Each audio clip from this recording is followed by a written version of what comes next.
Thank you very much for the invitation.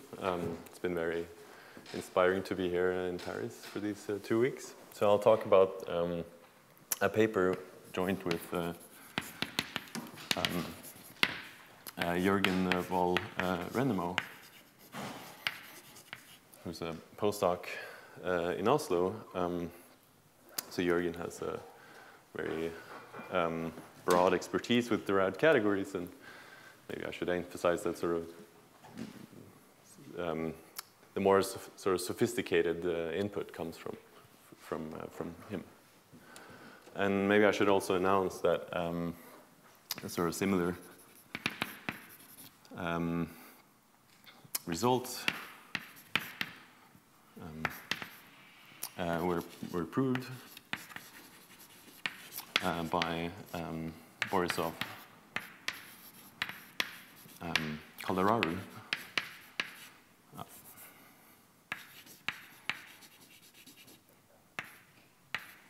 and Perry, exactly the same time. Right.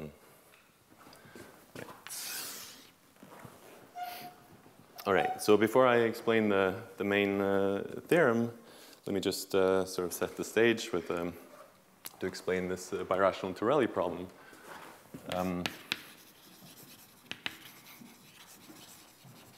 So here I'll let X be a smooth projective variety of dimension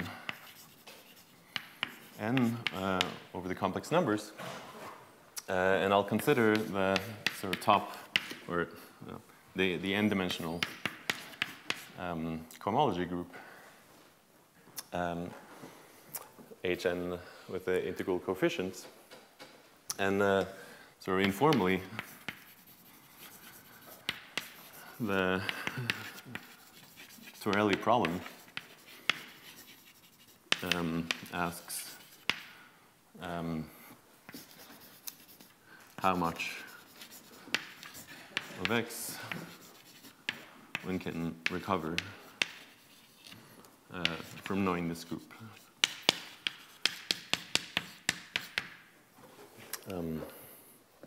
Right, so I'll make this a little bit more precise. So the first Torelli theorem was proved by Torelli in 1913. So it says that if X and Y are smooth curves,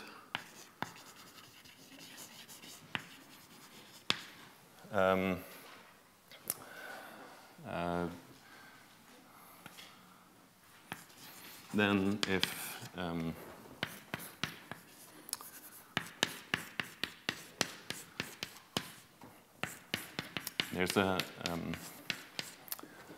there's a Hodge isometry,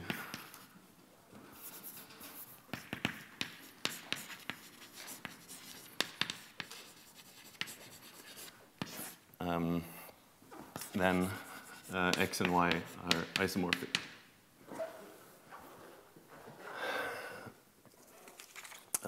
So here, so Hodge isometry means well, it just means an isomorphism. Well, so this should be an isomorphism of groups.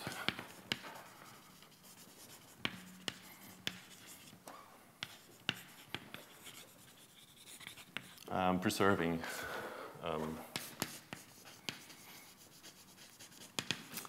one, the intersection pairing,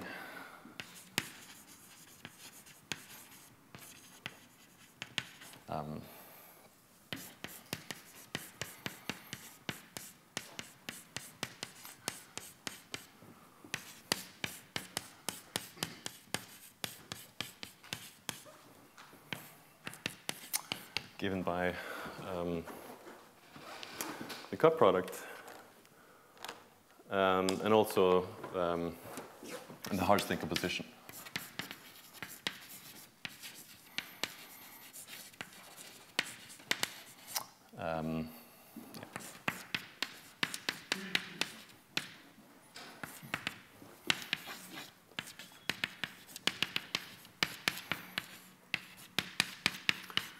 So in other words, tensoring this map with C should give you, should preserve the pieces of the Hodge decomposition.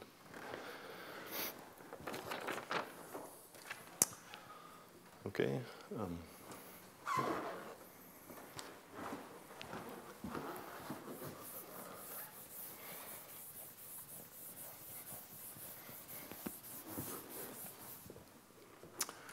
Okay, so similar Torelli theorems exist for, so I'm mostly interested in k-trivial varieties, so of course the easiest case is abelian varieties. So here I use H1 instead of Hn, but this is basically a tautology, depending on how you define abelian varieties. But then you have K3 surfaces, which is a much deeper result. So this was proved by Piasecki, Shapiro, and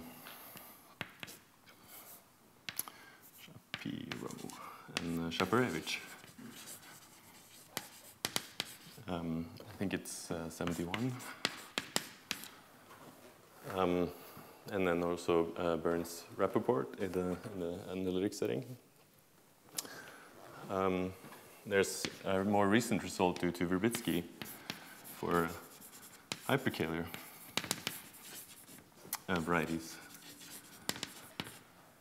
Yeah, so this is Verbitsky. And also this is a little bit different. We do not look at Hn, but it's H2 with the Bovell-Bogomolov form. And yeah, I mean, this statement is a little bit different because you also demand that the Hodge isometry should be induced by parallel transport. Yeah, and of course, in addition to those results, there are many other results for, say, hypersurfaces or complete intersections. For instance, cubic threefolds, cubic fourfolds, where you have a similar setting.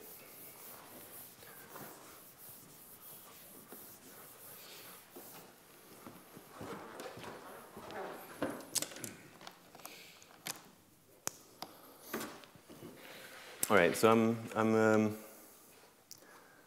mostly interested in the Calabi-Yau case, so the Torelli problem for Calabi-Yau threefolds.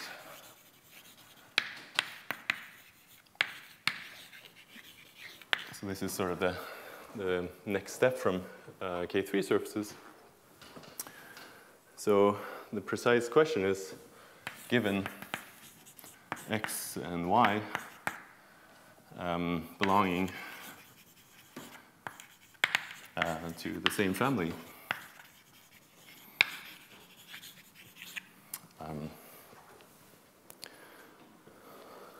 yeah, so these are Calabi-Yau threefolds plus the Hodge isometry.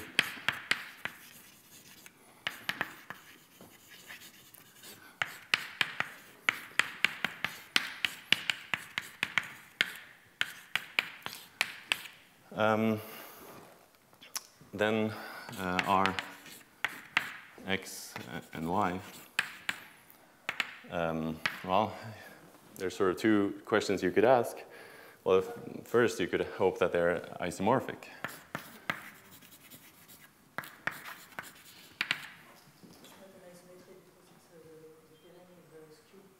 That's right, yes. Yes, yes, yeah. Yeah, so I call this a strong Torelli.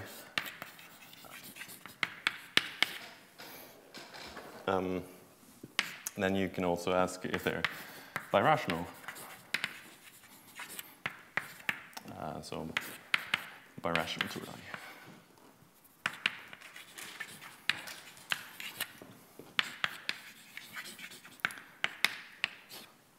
Right, so this is the birational Torelli problem in the title of the talk. And I think it's worth to sort of ask both of these questions. So for K3 surfaces, of course, they all belong to one deformation type. But if they're birational, they're just automatically isomorphic. But in higher dimensions, you have, well, you have flops, and you have the following result due to Collar, saying that if x and y are birational Calabi-Yau Threefolds, then we have a Hodge isometry.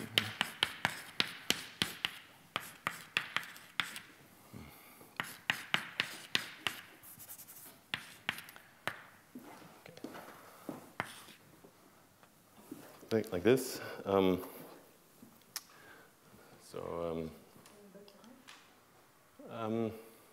I think the point is for integral coefficients here. So, I thought Baturev only proved that the Hodge numbers were the same. So I think the point here is that you have integral coefficients. So yeah, it seems like a very natural theorem, but it really uses some very non-trivial results, like the MMP in dimension 3. And yeah. Okay. All right, so let me first address this question. So we have an example due to Shendroy.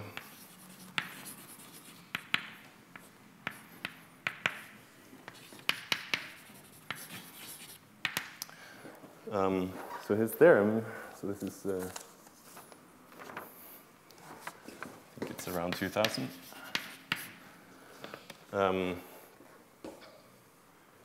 So the statement is that there exists a smooth, or there exists Calabi-Yau Threefolds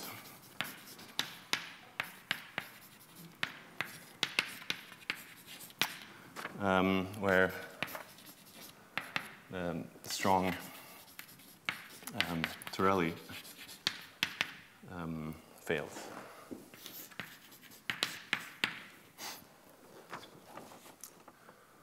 Right, so I'm not going to, so maybe I'll just say what the threefold is. So what you do, you take X inside a weighted projective force space. So this is generic of degree 8. But it's singular along a curve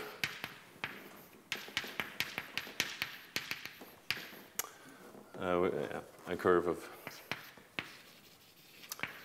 genus 3. But there's a crescent resolution to a Calabi-Yau threefold y, and Balash-Shenroy proves that this has two deformations.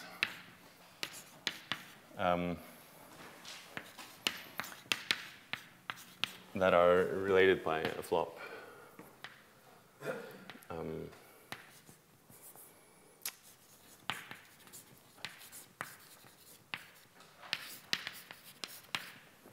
So in particular, well, they're not they're not birational. Sorry, they are not isomorphic, but they still have the same H3.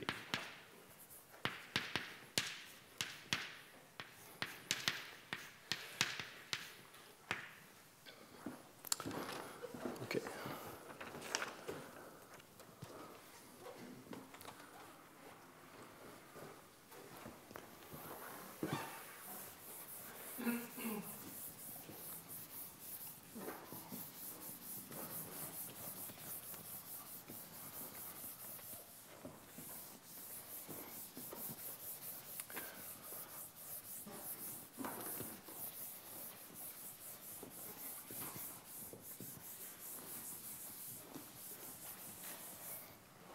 Okay, so maybe I can state our main theorem. So this is a counterexample to the birational version of the Torelli problem that I just due to me and Jürgen, and also Borisov, Kalararu, and Perry. So the statement is there exists two Calabi-Yau Threefolds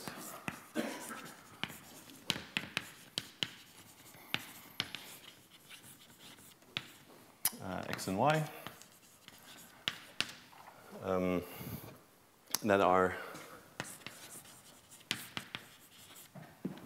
I mean, they're equal in many senses. They're a deformation equivalent.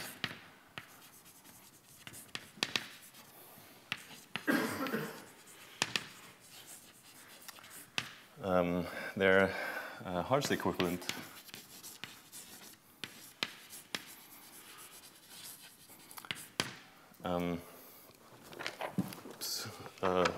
They're derived equivalent.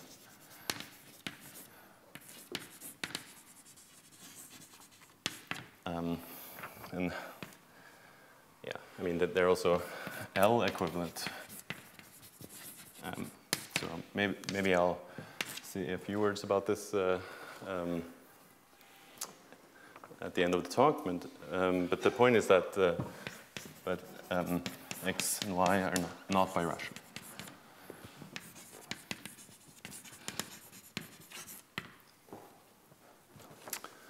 Right.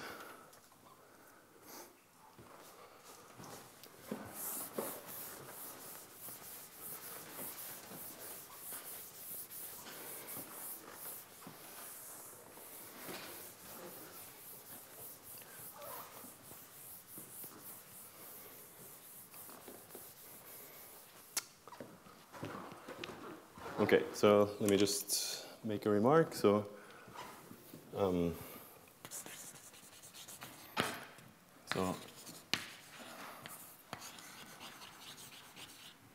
Chenroy's example,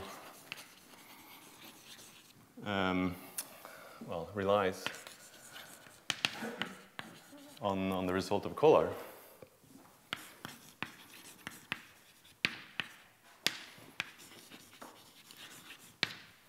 To get a Hodge isometry.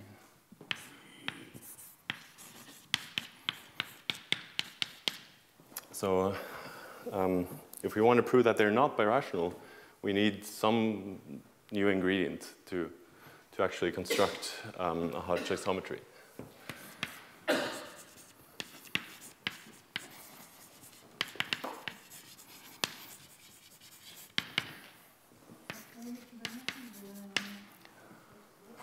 Oh, sorry. Yeah, indeed, yeah, exactly.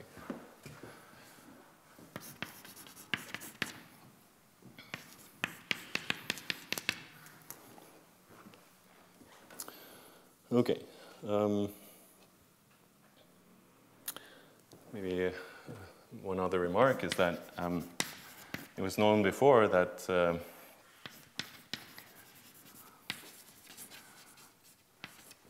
that there exists X and Y Calabi-Yau Threefolds, which are derived equivalent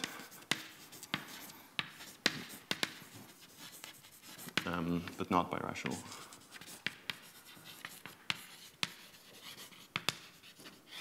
So this is the so-called Pfaffian, Grossmanian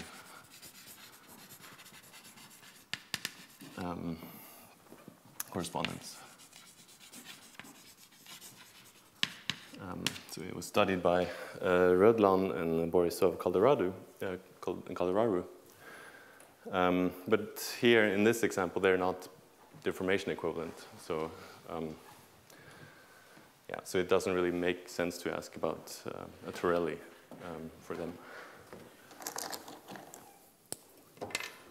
Okay, so maybe I'll just say a few words about what we need about the derived categories. So I'll let dx be the bounded derived category of coherent sheaves on X. And then, well, you can also ask what invariants of X can one extract from dx. So also here there are many negative results, so maybe I'll start with some of the positive results.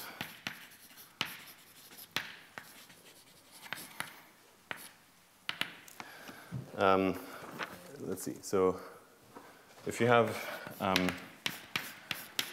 equivalence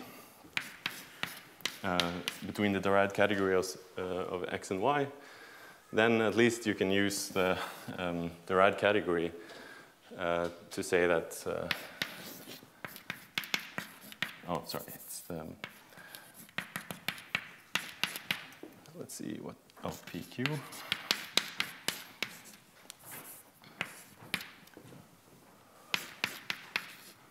Oh.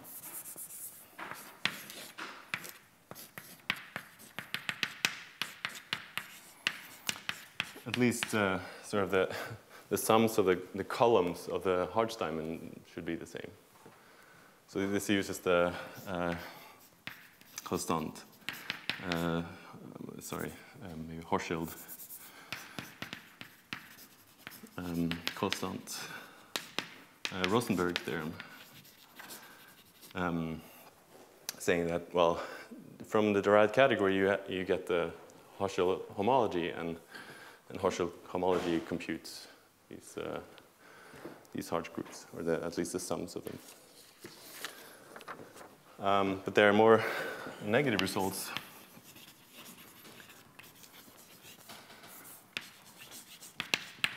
So dx does not recover the Hodge structure on HM. So for instance, there are K3 surfaces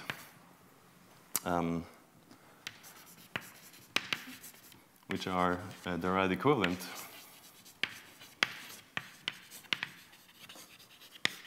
but not isomorphic.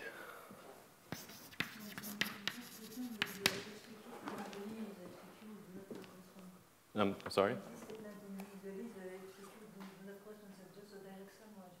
Yes, indeed.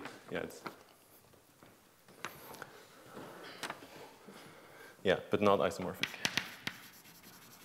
I mean, this can happen, I think, for degree 8 K3s, that they're derived equivalent to a moduli space of sheaves on them, but these are not isomorphic. And also, you do not recover the group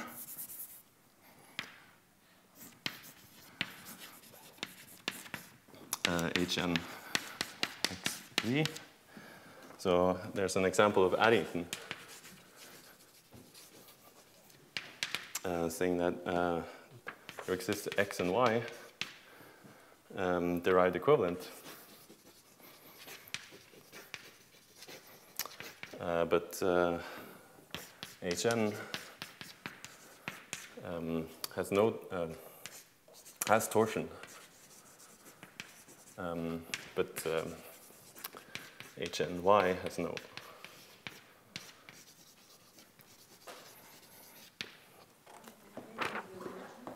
Yes, yeah. Okay, so the sort of logical strategy here would be to exhibit x and y that are derived equivalent, and then say because of that, then they're Hodge isometric. So in light of those examples, maybe that's it's difficult to hope for, but in fact, for Calabi-Yau Threefolds, there's one positive result. So positive result for Calabi-Yau Threefolds. So I'll attribute this to Addington, who basically explained this argument in a footnote in one of his papers, and then we generalized it slightly and expanded it. So suppose that n is odd, x and y are n-dimensional projective manifolds, such that well, the odd cohomology groups are 0 for k less than n. So in particular, this should apply to our counterexamples, which are Calabi-Yau Threefolds. Then, if dx is equivalent to dy, then we have a Hodge isometry, Hn x modulo torsion.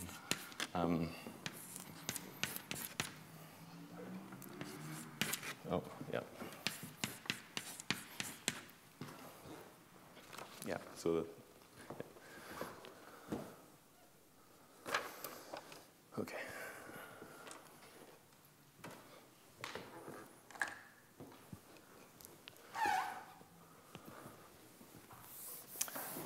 So I'm not going to say so much about the proof of this. Basically, what Addington suggested was to look at complex topological K-theory, which maps into the rational cohomology of X, and that should be the sort of analog of integral cohomology.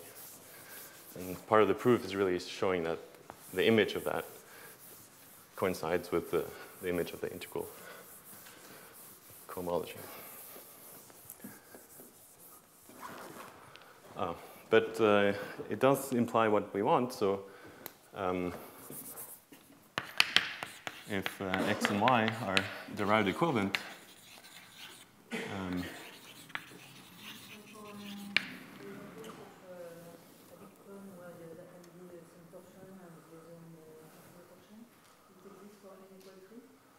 I don't completely remember his example, but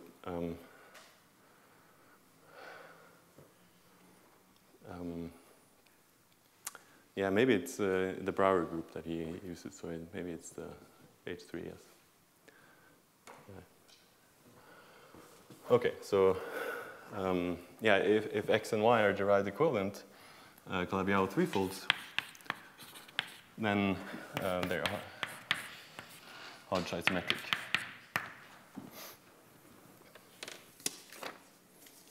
Okay, so maybe I should get to the counterexample. So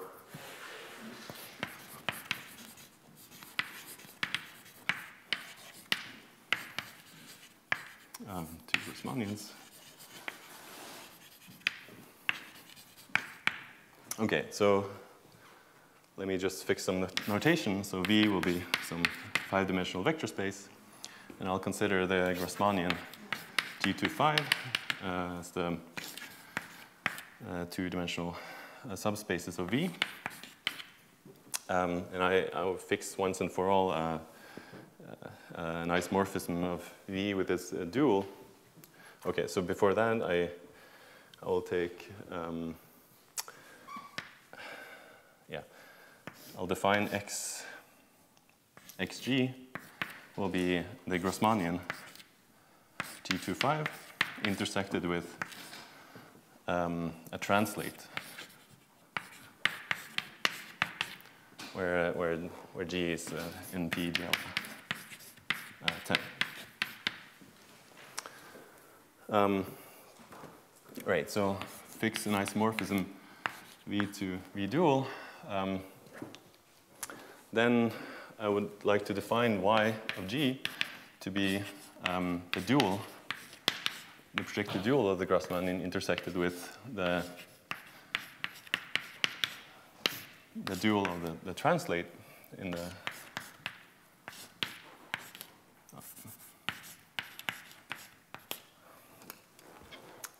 so if I use this thing here, then this becomes because the Grassmannian is self-dual,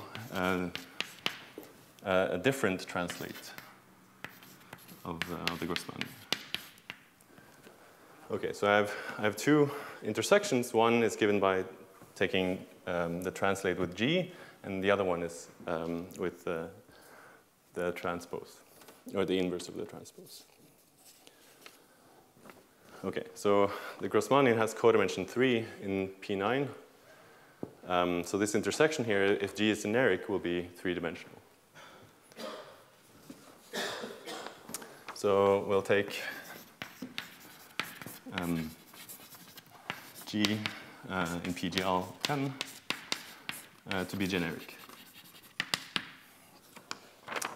Okay, so we have some properties.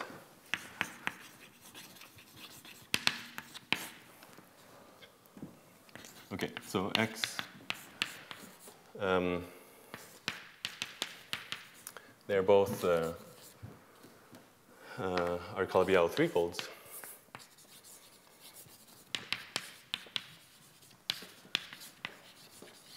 It's not so too hard to see.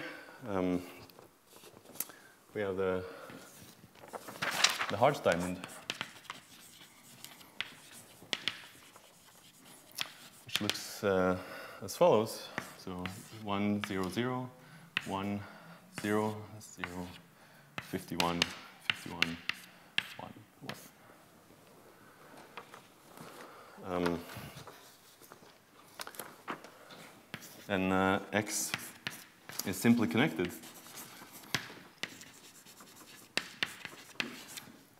And HI has no torsion.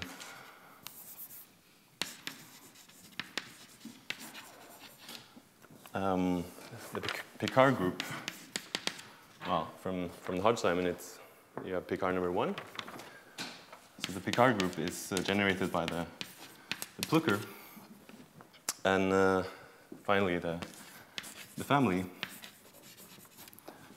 is locally complete.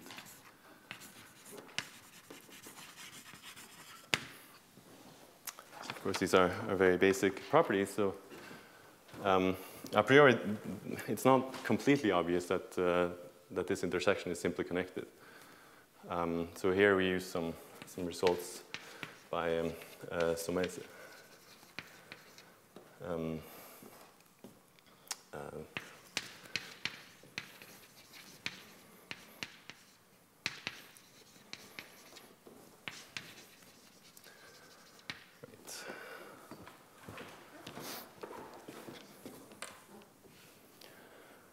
Okay.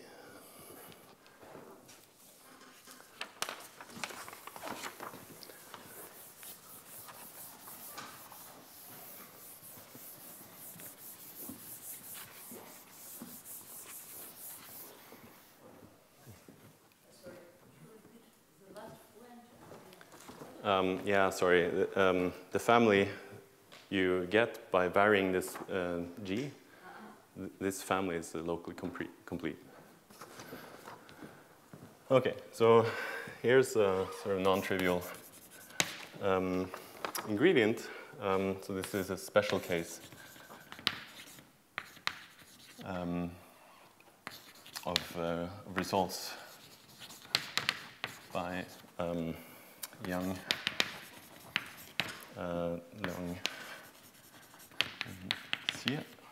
and Kuznetsov,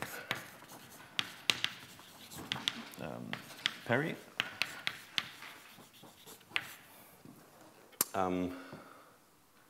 Right. So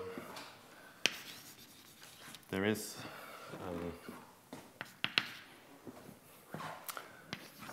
derived equivalence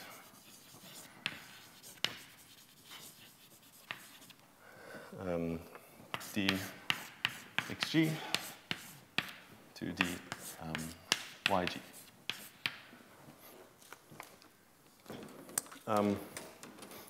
So a priori, this is not at all clear. So think about what we have. So we take P9, we take the Grossmannian, you intersect with a translate, you get a Calabi-Yau, but then you intersect with a different translate. And a priori, there's really no reason why these should be related at all. I mean, they're not isomorphic, but their derived equivalences or they're still. If you find the Huntington, then you conclude that they have the same period. Yes, indeed. Yes. So, but this derived equivalence is there an associated correspondence in the product which will produce this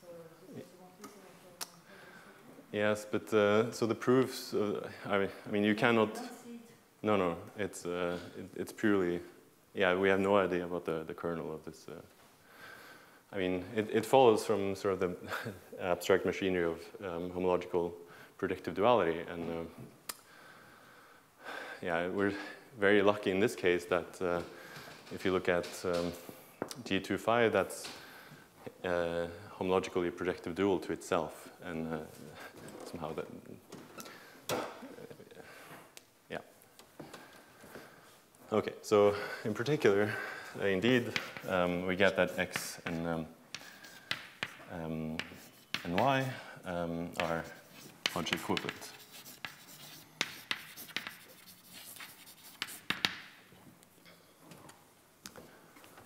Okay.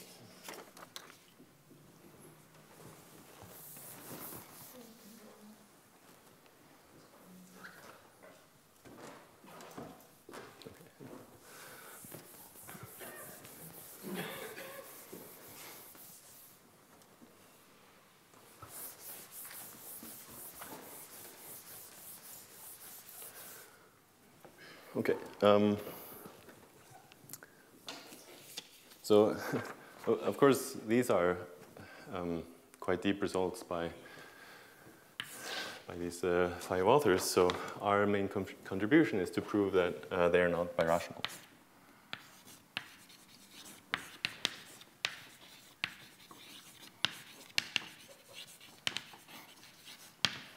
So, we have a strategy.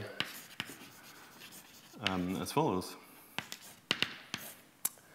So, well, first of all, well, if x and y birational, then they're isomorphic in, I mean, you have a composition of flops relating them. But because the Picard number is 1, it means that x is isomorphic to y. By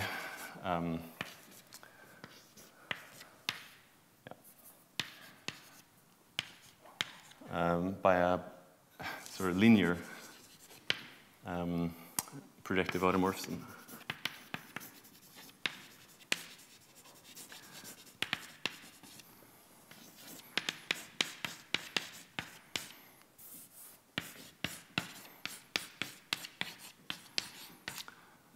So of course we're lucky to have, well, there are many things that just seem to work out. So we have Picard number 1, which reduces to, like, from birational to isomorphism, and then we also have this result here that shows that this example is interesting. Then the second step is that X is contained in exactly 2 translates of the Grassmannian.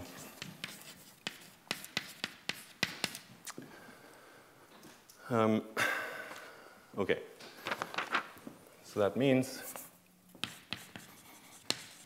so we have this map phi. So this map must permute these 2 sets.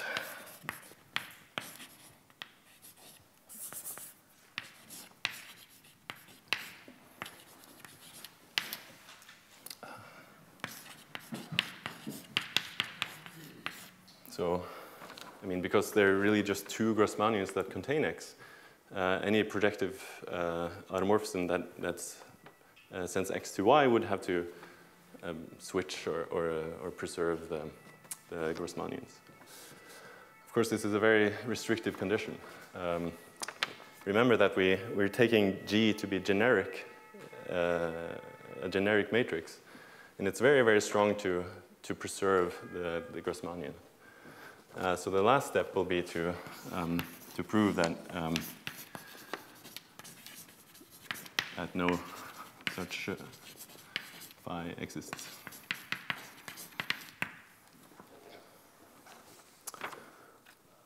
Okay. So this is saying that there exists exactly 2 vector bundles with a certain reaction classing. Generically, yeah, I think that's right.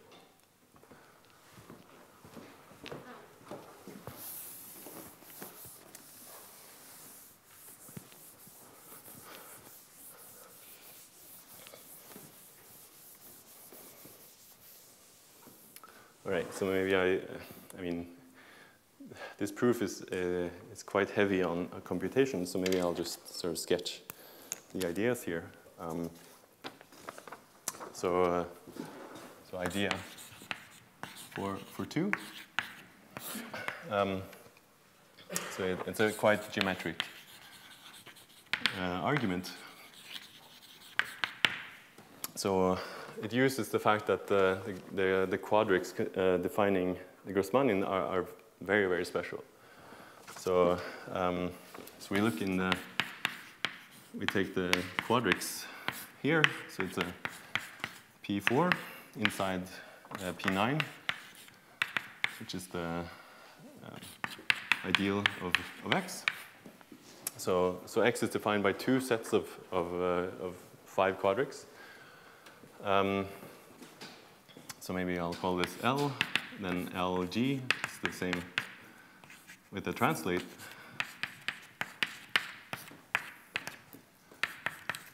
And LH is the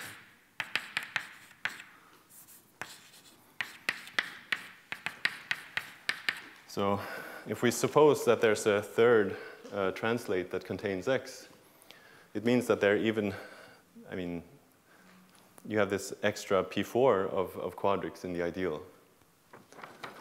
So if we're in P9, then we have 3 distinguished P4s. So we want to get a contradiction from the existence of H. So now I'm assuming for a contradiction that X is contained in also H times the Grassmannian. So we have 5 extra quadrics. Okay, so the main point is that so all these quadrics, so all quadrics in L have rank 6. So they're quite special, but yeah, of course, they're in 10 variables. So what we're going to do is to take a line in the space of quadrics. So, so if I take a point on this P4, then there's a unique point in these two planes here that lies on this line. So given this Q, there's a unique line like this. This gives you a rational map.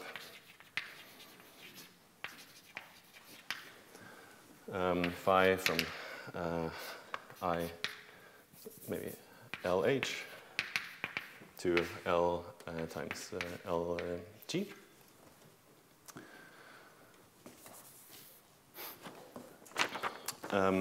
Right.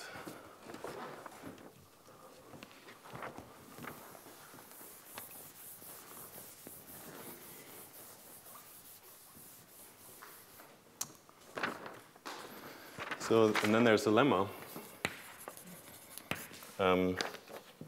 So a pencil of quadrics with containing at least 3 elements of rank 6.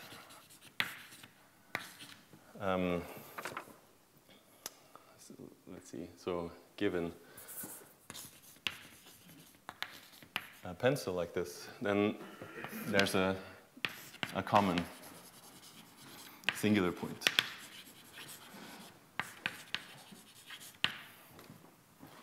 Of all the quadrics.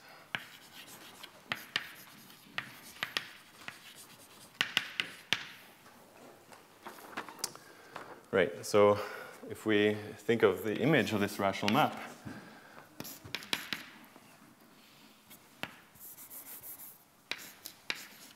it means that it's actually contained in a smaller correspondence here.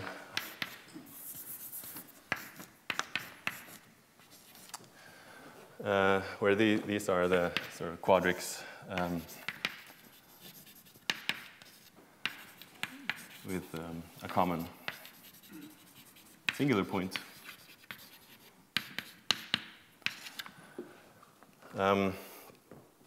Right. So then we analyze the geometry of S rather explicitly. And you get a contradiction.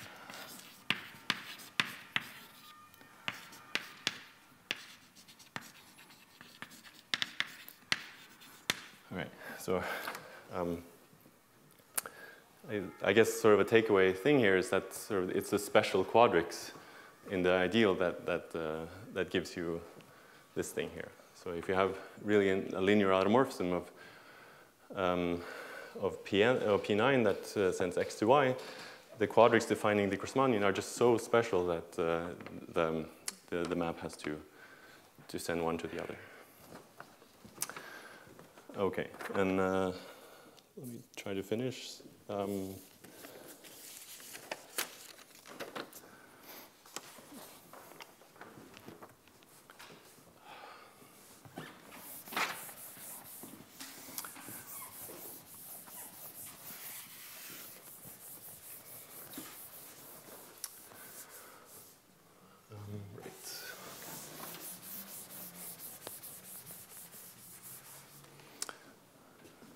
Okay, so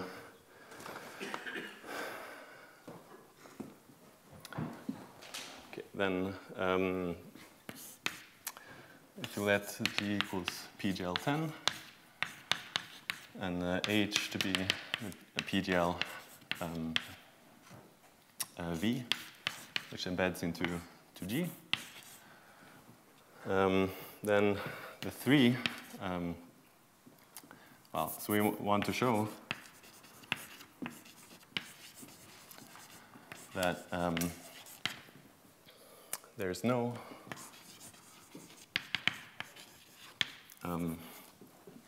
H in G such that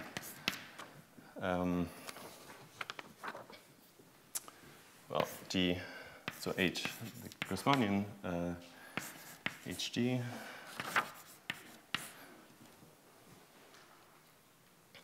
sorry.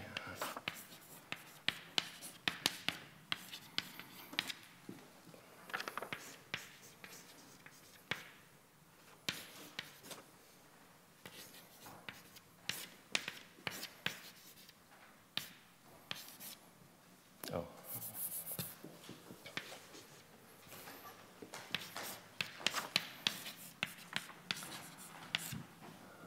Right. So I'm just saying what I said before, that there should not be an element G, sorry, an H, so that, oh, sorry, for G generic, you shouldn't,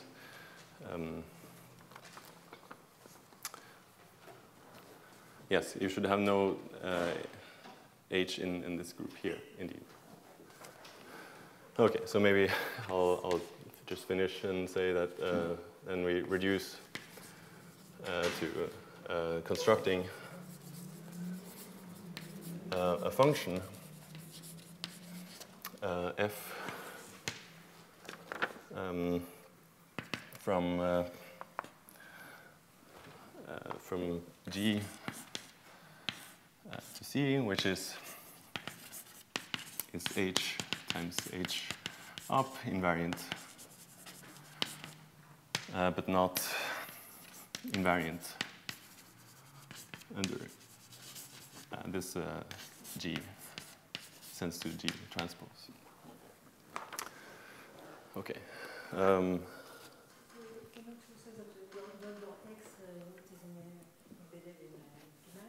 Yes. To say that you recover the two Grossmannians by intersecting quadrics, for example, consider quadrics of rank 6 containing X, there are two components.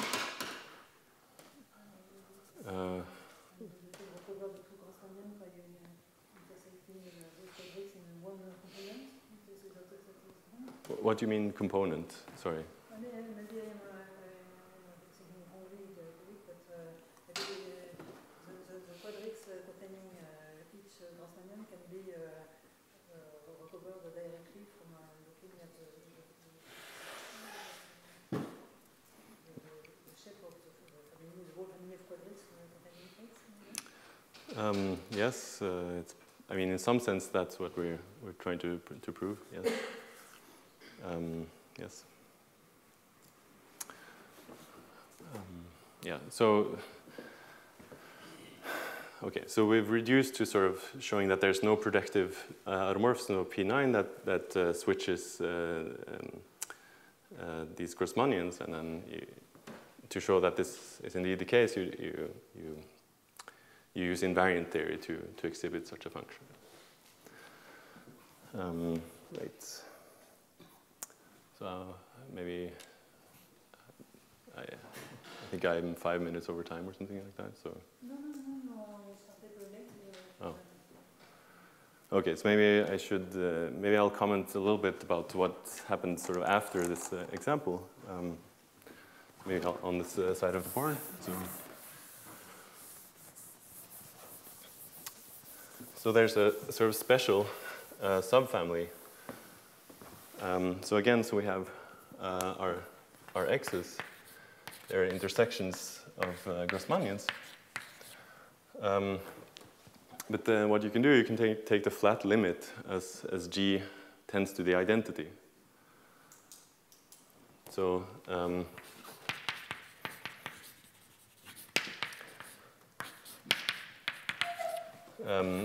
and that gives you something that's lying on a Grossmannian, and it's so you get a smooth X inside G2 G25, but it's not of the same form that we had before. So now X is the zero set of a section of the universal quotient bundle. And then, of course, you can do the same for Y. So what Kapuska and Apostle, I think.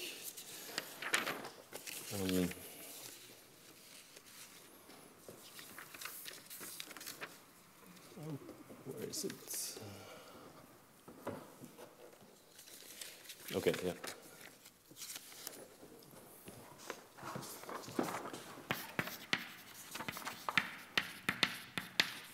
And they show that X also give similar examples.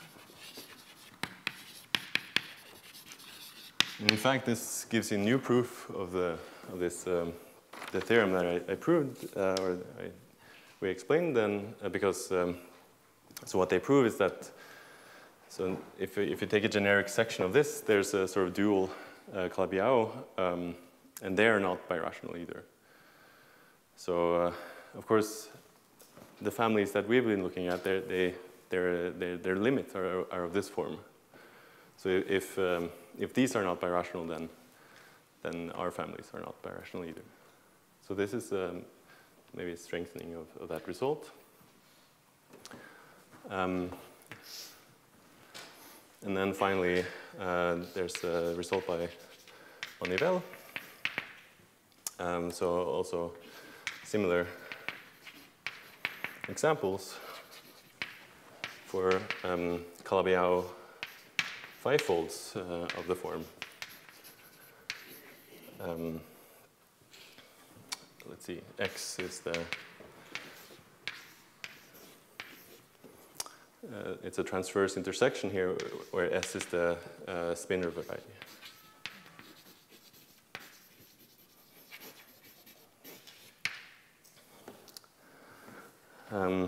So the spinor variety is very similar to G2 to 5 in many ways. For instance, they're self-dual, so basically much of this proof also applies to this case, but it's sort of a different flavor. Okay, so maybe I'll stop here. Thanks.